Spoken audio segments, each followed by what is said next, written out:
The integration of Latin America has a history going back to Spanish American and Brazilian independence, when there was discussion of creating a regional state, a confederation of Latin American nations to protect the area's newly won autonomy. After several projects failed, the issue was not taken up again until the late 19th century, but now centered on the issue of international trade and with a sense of Pan-Americanism due to the United States of America taking a leading role in the project. The idea of granting these organizations a primarily political purpose did not become prominent again until the post-World War II period, which saw both the start of the Cold War and a climate of international cooperation that led to the creation of institutions such as the United Nations. It would not be until the mid-20th century that uniquely Latin American organizations were created.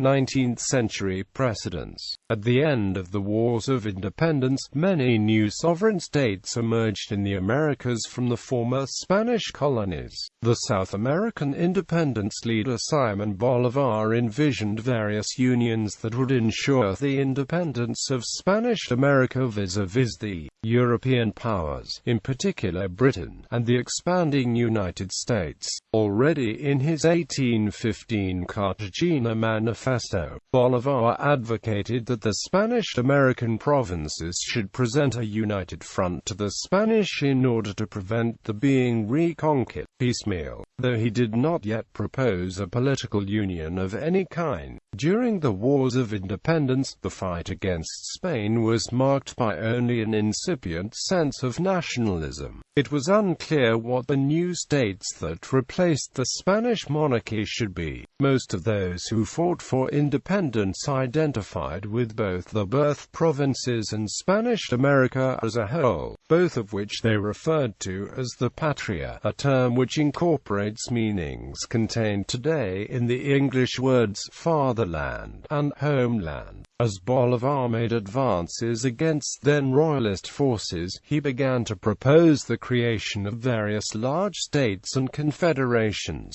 inspired by Francisco de Miranda's idea of an independent state consisting of all of Spanish America, which Miranda variously called Colombia, the American Empire, or the American Federation. Quote, in 1819 Bolivar was able to successfully create a nation called Colombia out of several Spanish-American provinces, and in 1825 he proposed joining it to Peru and Upper Peru in a confederation, a state that he suggested be called the Bolivian Federation or Bolivian Union, and which historians refer to as the Andean Confederation, but this never came about. Other large states that emerged from the disintegration of the Spanish monarchy also failed to prove long-lived. The Federal Republic of Central America, created out of the former Captaincy General of Guatemala, ceased to exist in 1840.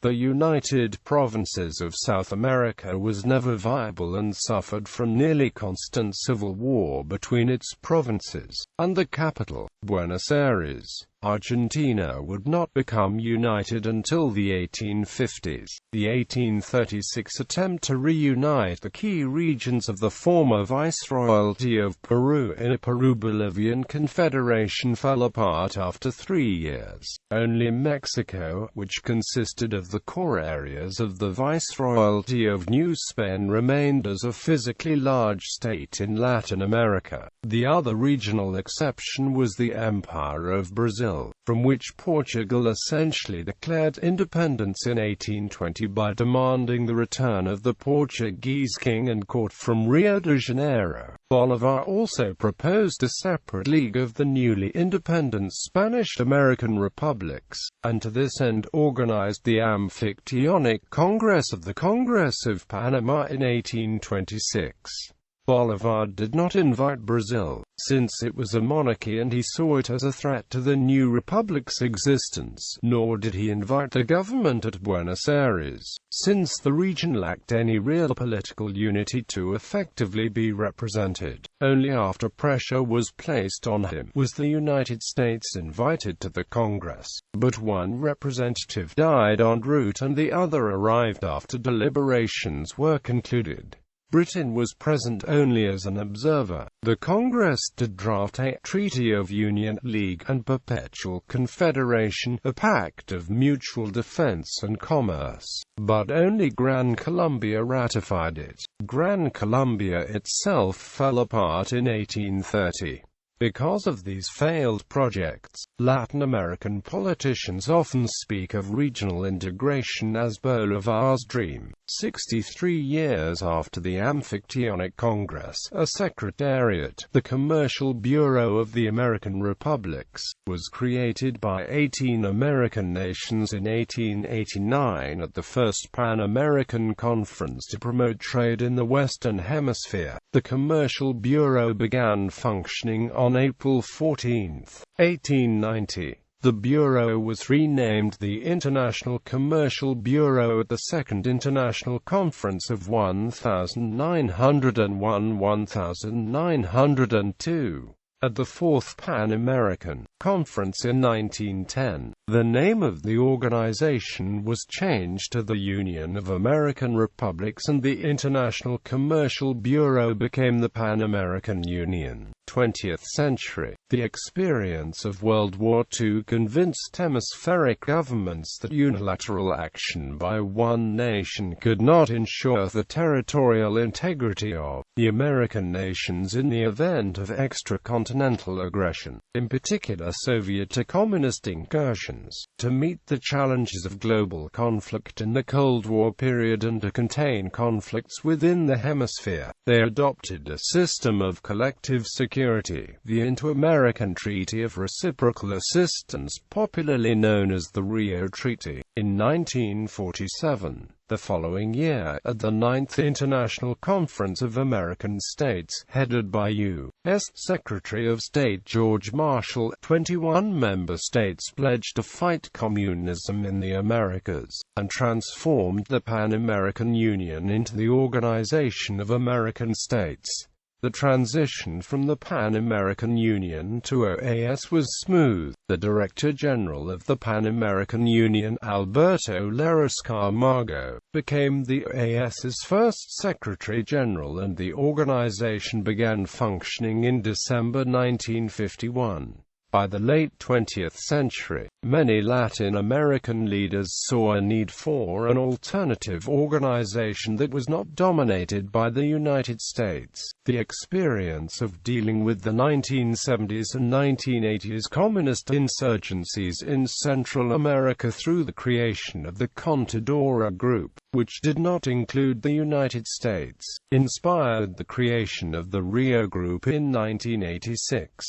The Rio Group did not create a secretariat, a permanent body, and instead chose to rely on yearly summits of heads of states. Latin America also reached out to Europe, in particular its former colonial mother countries, to create other regional organizations based around common languages and cultures. In 1991, the governments of Mexico, Brazil, and Spain organized the first Ibero-American summits of heads of state and governments in Guadalajara, Mexico. The result was the creation of the Ibero-American Community of Nations, which holds yearly summits of its heads of state. Uniquely Latin American organizations, trade, not politics, also served as the principal issue around which various uniquely Latin American regional organizations were formed after mid-century. On October 14, 1951, the governments of Costa Rica, El Salvador,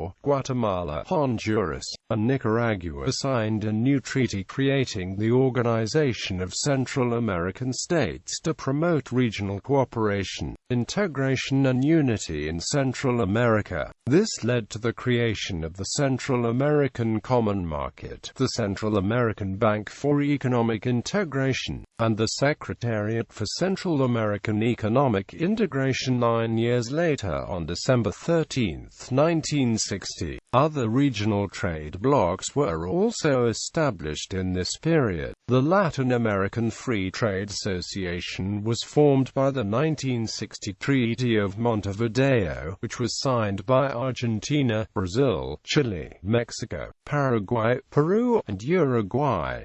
The signatories hoped to create a common market in Latin America and offered tariff rebates among member nations. Its main goal was to eliminate all duties and restrictions on the majority of their trade within a 12-year period. ALALC came into effect on January 2, 1962. Inspired by the European communities, in 1980 the ALALC was transformed into the Latin American Integration Association by the Second Treaty of Montevideo to pursue the more ambitious goal of improving the economic and social development of the region through the establishment of the common market. In 1969 the Andean Pact was founded by Chile, Bolivia, Peru, Ecuador and Colombia.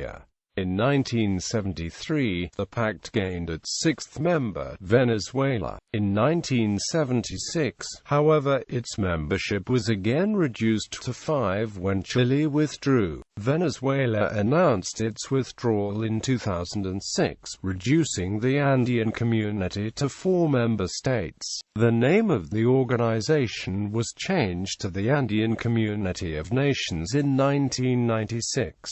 In 1985 the presidents of Argentina and Brazil signed the Argentina-Brazil Integration and Economics Cooperation Program. This eventually led to the founding of Mercosur by Brazil, Paraguay, Uruguay and Argentina in 1991 to promote free trade and the fluid movement of goods, people, and currency. Venezuela joined Mercosur in 2012 and Bolivia is an acceding member. In 1995 Mexico, Colombia and Venezuela created the G3 Free Trade Agreement. Venezuela left the G3 in 2006 at the same time it left the CAN. In addition to these trade organizations, several parliamentary organizations have been created. Mercosur agreed in December 2004 to create a Mercosur Parliament, which should begin functioning in 2010. Earlier in 1987 a Latin American Parliament was created and is located in Panama City. In December 2004 Mercosur and the Andean Community of Nations signed a Reciprocal Associate Member Statuses Agreement and issued the Cusco Declaration, stating that they would create a political South American Community of Nations. The declaration purposely invoked Bolivar's dream, noting that it would be partially realizing his vision of uniting Latin America. The original name of the Union was changed to the current one, the Union of South American Nations, in April 2007. Following the 2011 Declaration de Lima, the Pacific Alliance was established in 2012 by the founding members Chile, Colombia, Mexico and Peru. As of 2015, Costa Rica is in the process of joining. While membership is currently exclusively Latin American, a potential membership application by Canada is being considered favorably by some. Organization membership for Anglo-America and Latin America legend, ex-member, O, observer, A, associate, exceeding.